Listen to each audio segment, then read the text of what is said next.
So, Apple Event 2020 just happened, and three new main items were revealed. The iPhone 12, the iPhone 12 Pro, and the HomePod, which I honestly think is dead on arrival because Siri isn't ready to be the main home voice assistant, as Google and Alexa are leagues ahead, and Siri is just not that good, to be honest. But what we all care about, and what I care about, what you probably care about, is the iPhone 12. Now, if you've seen any of the leaks whatsoever, the design has been known for months. Honestly, I think even before the release of the iPhone 11. It looks very modern, and the Pro has a great finish on it, which looks awesome, and I can't wait to see a whole bunch of flashy, shiny iPhone Pros out in the public, showing that the old iPhones now look trash in comparison. But besides that, the exterior and the front are identical. On the back, it still carries the same dual camera setup on the iPhone 11, and for the Pros, it still has the three camera setup on the iPhone Pros. They are different sensors, they are different cameras, and they are marginally better than the last ones, just like the year before and the year before that. But the front of it still has a notch. The whole thing is the same look. They have better edges, and the amount of space between the sides, bezels, and the frame itself is smaller, so it does look better, but they're near identical. The big story of the show about those screens, though, is for the iPhone 12s, is that they're OLED. Now, OLED and AMOLED screens have been very common on Android phones, even back as far as like 7 years ago. And the iPhone Pro and the iPhone 10 have carried on OLED displays, as they look much better. But now the iPhone 12 has it, which I think is great, and the iPhone 12 mini, which is about the size of iPhone SE, but in a modern form factor with a modern screen. But besides that, despite them saying that the nit brightness is higher than ever, the iPhone 11 Pro peak nits was 1000 nits. This is only 200 better. So when they first showed it in the conference, they showed it versus the LCD display on the iPhone 11, which by comparison from LCD brightness to the OLED brightness is a massive difference. But besides that, there is no high refresh rate like a lot of people were predicting and holding out hope for. I personally was looking at an iPhone because I wanted a high refresh rate display.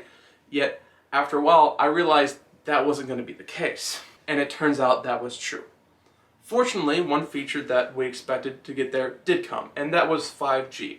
Now, 5G, if you're not aware of it, is the new cellular band that is a lot faster than 4G that we usually use.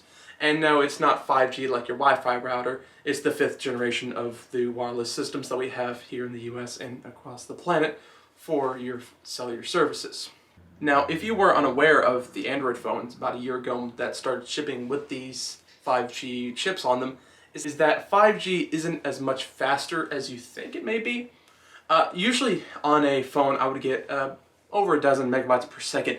In a 5G phone, my Z Flip 5G, I'd get in the same area probably 40-50 megabytes per second, which on the face of it sounds like a huge upgrade. But in everyday to-day life, the 5G isn't that much of an upgrade. And the 4 gigabytes per second they were advertising, or high threes, nearly 5 gigabytes per second, are going to be so rare. I will pretty much say, unless you're right next to a tower, you're not going to get anything near that. Now, they have two different versions of it, and they had Verizon come up on stage to boast about their ultra-wideband 5G, which is the faster 5G network. However, that 5G network can be blocked all by a stone wall, all by just a tree, and then you're dropping down back to 4G LTE instead of normal 5G. And they do show in the new A14 Bionic that, like other phones, it will switch to 4G whenever that's more available, or if it's more power efficient depending on your use case. Which I will say ahead of advance is going to be pretty much all the time. Some good things: the A14 Bionic chip, better than ever, still best in class, and the Snapdragon 865, the Snapdragon 855, all of them have been trailing behind Apple's phones. And that's still true here. Apple's chips are the best. There is no Android fanboy that will deny that if they're at all serious or acknowledging the power that they have compared to another. But using that power isn't necessarily about speeds to one app to another, as if that feel was what they were after, they would have gone with a high refresh rate display. It's more like for longevity of design, to keep it up in line with future iOS updates. The only really big standout things that they were kind of boasting about for its power was one for the Pro Max, the larger one. It had the Lidar sensor, the same one on the new 2020 iPad Pro.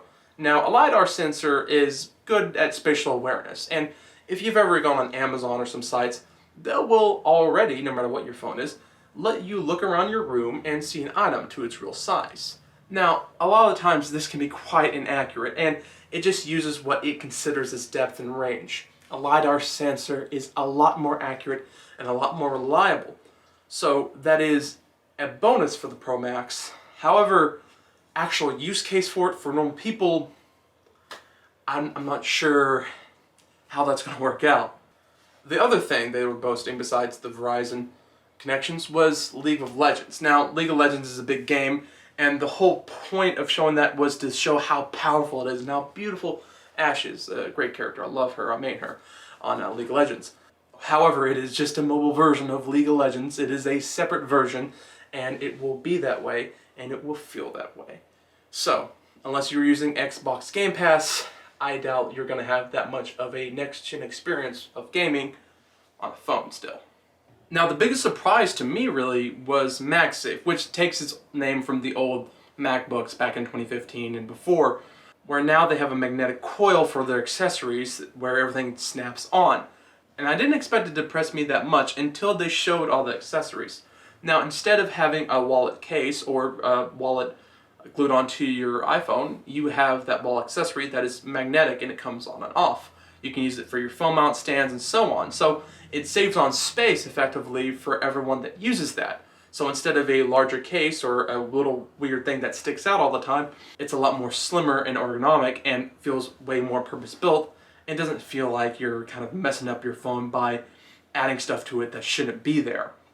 Now, there's a whole bunch of accessories and some of them kind of look odd. First off was the charger they had that charges your Apple Watch, and then the phone itself and folds together, which just seemed like a wireless charger with extra steps, and I wasn't really impressed by it. But the other stuff and the third-party accessories that can be made for this are numerous, and I think it's a great move, and I can't wait to see all the stuff that comes out for the iPhones.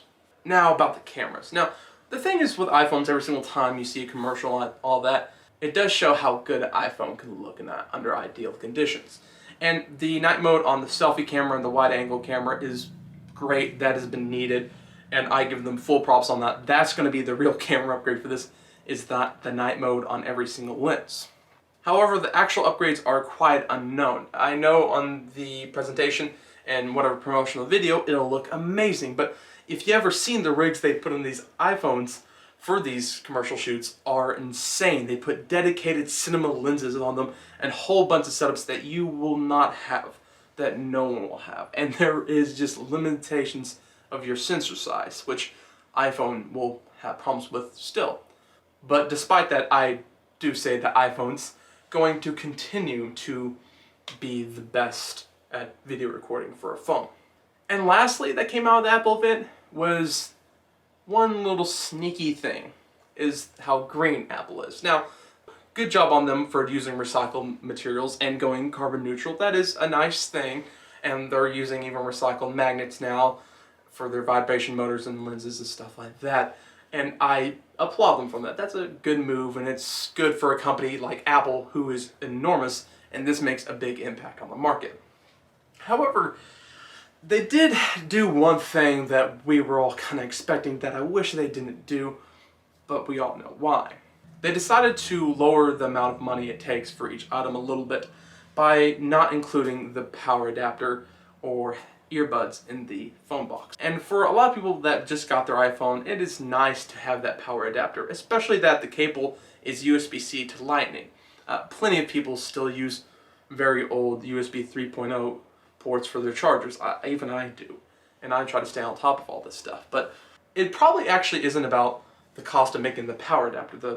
The little 5-watt adapter probably costs cents on the dollar to make, but the thing is, the shipping cost is what it really comes with. Having the boxes that small and stack more units in a crate makes a big difference on how much money they can make despite the shipping costs. But when it comes to costs, the iPhone is the same price and also more expensive.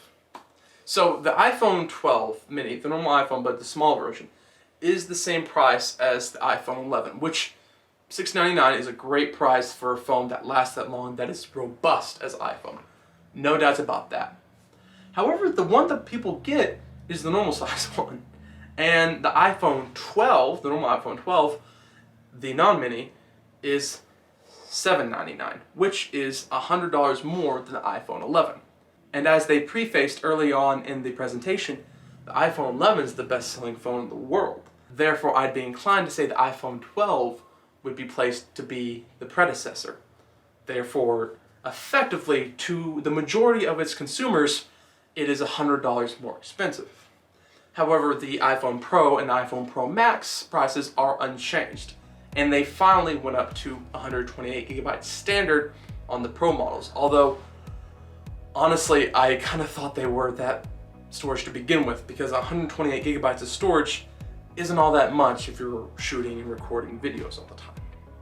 But anyways, this is just an impression videos of what I think about the iPhone 12, since no one really has one on hand. I don't have one on hand, but we've all watched the event. So, thank you for watching, and I hope you liked the video.